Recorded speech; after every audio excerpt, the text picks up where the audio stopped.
추석이 일주일 앞으로 다가왔습니다. 벌써 가슴이 답답해져 왔어요. 62살이 되도록 명절이 반갑다고 느껴본 적이 없습니다. 미수가 올해도 우리 집에서 하는 거지. 남편 정호가 물어보지만 이미 정해진 일이잖아요. 30년째 우리 집에서만 명절을 보내고 있는데요. 당연히 그래야죠. 어머니가 연세도 많으시고. 그래, 그럼 준비 좀 부탁해. 나는 회사 동기들하고. 또 시작이군요. 명절 준비는 온전히 내 몫이고 남편은 친구들과 약속부터 잡습니다. 옷장 깊숙이 있던 그 낡은 앞치마를 꺼냈습니다. 명절 때만 입는 이 앞치마를 볼 때마다 한숨이 나와요.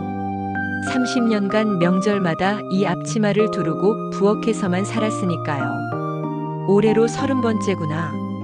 시장에 나가 장을 보며 머릿속으로 계산해 봅니다. 시아버지가 돌아가신 후로 시어머니, 우리 부부, 큰형님 식구까지 15명치 음식을 혼자 준비해야 해요. 미숙이 고생이 많네요. 옆집 김 여사가 말을 걸어왔습니다. 모료 가족인데요. 입으론 그렇게 말하지만 속으론 다릅니다. 정말 가족이라면 왜 나만 이런 고생을 해야 하는 걸까요? 집에 돌아와 명절 준비 목록을 작성해 봤습니다.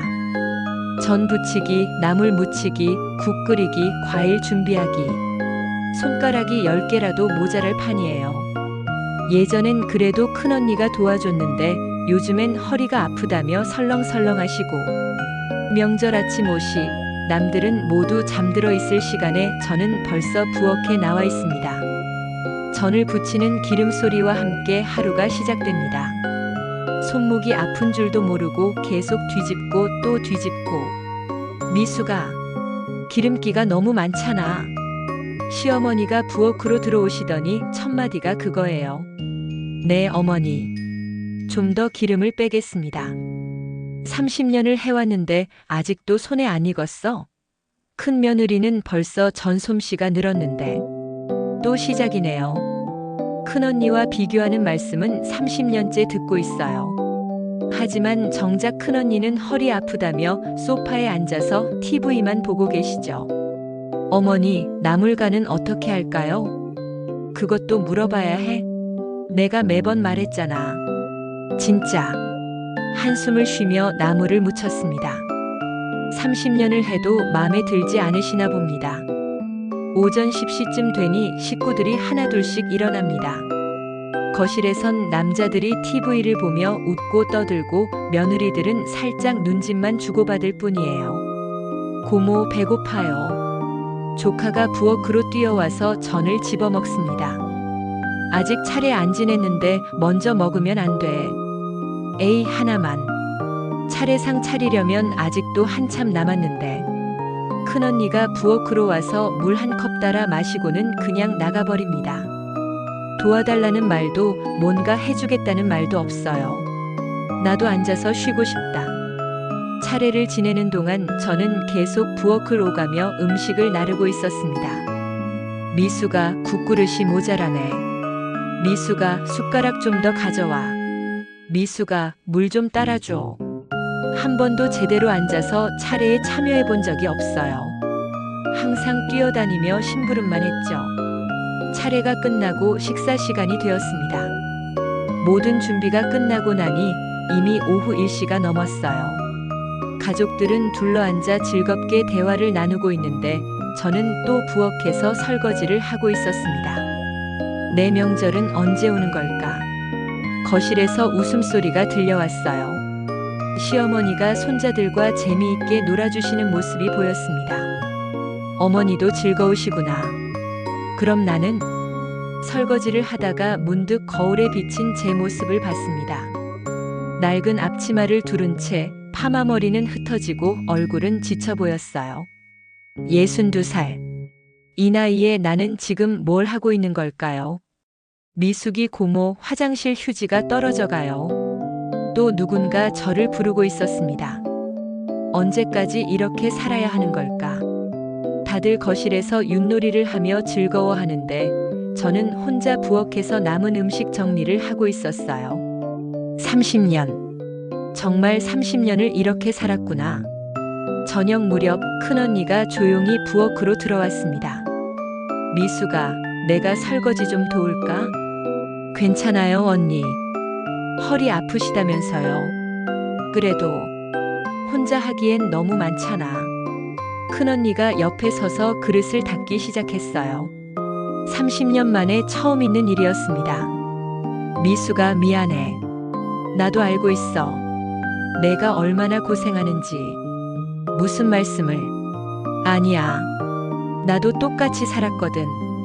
35년을 이렇게 살았어. 큰언니의 목소리에 뭔가 다른 감정이 묻어 있었어요. 어머니한테 한 번도 칭찬받아 본 적 없지? 전곡을 찔렀습니다. 정말 한 번도 없었어요. 언니도 그랬어요? 당연하지. 뭘 해도 부족하다, 저건 아니다. 35년을 들었어. 둘이서 조용히 설거지를 하며 그동안 속에 담아두었던 이야기들을 털어놓았습니다. 가끔 생각해.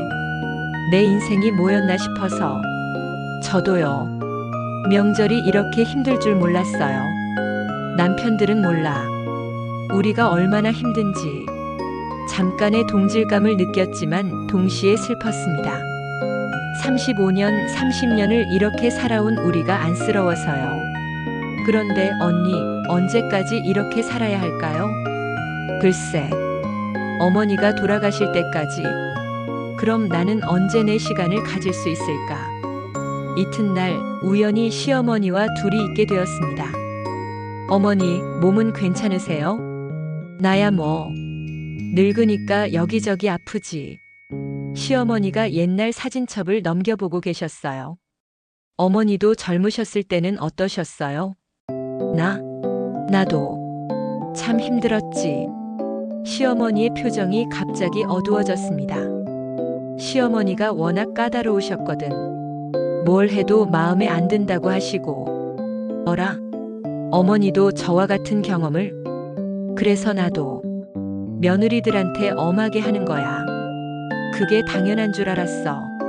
시어머니의 고백이 충격적이었습니다. 어머니도 그런 시절이 있으셨구나. 40년을 그렇게 살았지. 시어머니 눈치 보면서 그제서야 이해가 되었어요. 시어머니도 한때는 저와 같은 며느리였다는 것을. 그런데 왜 저희한테도 똑같이 하세요? 그게 맞는 줄 알았어. 며느리는 원래 그런 거라고 생각했거든. 시어머니의 목소리가 작아졌습니다. 근데 요즘 생각해보니 너희들도 많이 힘들겠더라. 이제야 그런 생각을 하시는 거예요? 하지만 화를 낼 수는 없었어요. 어머니도 똑같은 피해자였으니까요. 어머니, 미안하다. 늦었지만 정말 미안해. 30년 만에 처음 듣는 사과였습니다. 그런데 다음 날 또 똑같은 일이 반복되었습니다. 미수가, 이 나물간이 왜 이래? 너무 짜잖아. 어머니, 어제 미안하다고 하시지 않으셨어요? 그게 그거랑 무슨 상관이야? 간이 짜면 짜다고 해야지. 순간 머리끝까지 화가 올라왔습니다. 그럼 어머니가 직접 하세요. 뭐라고? 30년을 참았어요. 30년을. 뭘 해도 부족하다, 이것도 틀렸다. 목소리가 점점 커졌어요. 나도 사람이에요. 나도 인정받고 싶고 칭찬받고 싶어요. 며느리 주제에 무슨 소리야? 며느리 주제에? 며느리면 사람이 아니에요? 거실에 있던 가족들이 모두 나와서 저희를 바라보고 있었습니다. 여보, 진정해. 남편이 말렸지만 이미 늦었어요. 당신도 마찬가지예요. 30년 동안 나 혼자 고생하는 거 뻔히 보면서도 모른 척 했잖아요. 미수가, 이제 62살이에요. 내가 언제까지 이렇게 살아야 해요? 눈물이 왈칵 쏟아져 나왔습니다. 나도 쉬고 싶어요. 인정받고 싶고 가족 같은 느낌 받고 싶어요. 집안이 조용해졌습니다. 한동안 서로 말을 하지 않았습니다. 시어머니는 방에만 계시고 남편도 어색해했어요.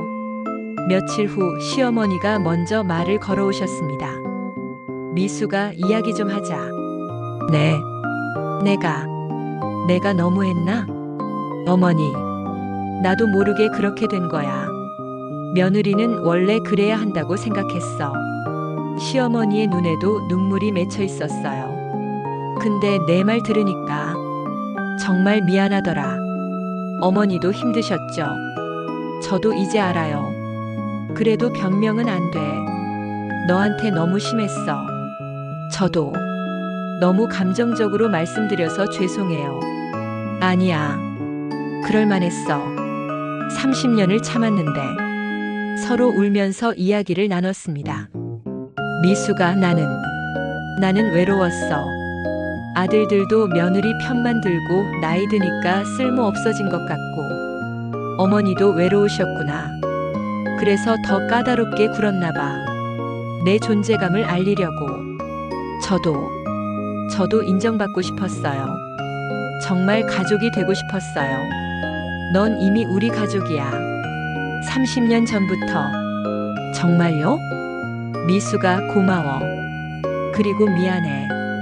30년 만에 처음으로 시어머니로부터 들은 고마움의 표현이었습니다. 그 일 이후로 조금씩 변화가 생겼습니다. 시어머니가 가끔 부엌에 오셔서 간단한 일을 도와주시기 시작했어요. 어머니, 앉아 계세요.